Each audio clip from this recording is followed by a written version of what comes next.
বন্ধুরা দেখো শামুকতলার থেকে ফালাকাটা মন্দিরে গেছি। দেখো খুব সুন্দর সিনারি। এই দেখো আমি এখন ঘুমের থেকে উঠলাম, উঠা এখন আমি একদম শরীরটা হয়ে গেছিলো, এনার্জি সারা হয়ে গেছিলো, এই জন্য আমি ঘুমের থেকে উঠলাম, উঠা এখন গরম জল করলাম, গরম জল বসাইছি, স্নান করব। তারপরে মুখ টুক ধুইলাম, ধুয়ে এখন দেখো রাস্তার ভিউ। এখন রাস্তাটা এমন পালাকাটা টু শামুকতলা আলিপুরে যে রাস্তাটা বানাচ্ছে খুব সুন্দর, হাই রাস্তা।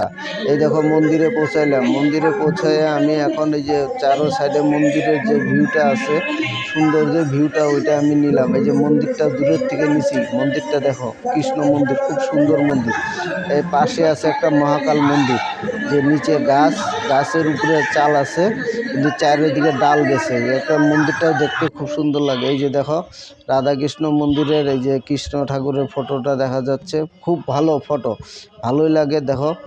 আর মন্দিরটাও খুব একদম সেই মানে মন মতো, মন জুড়ে আছে মন্দিরে। আবার কীর্তন হচ্ছে, কীর্তনে অষ্টকালী হচ্ছে, অষ্টকালীর একটু ভিউ নিলাম।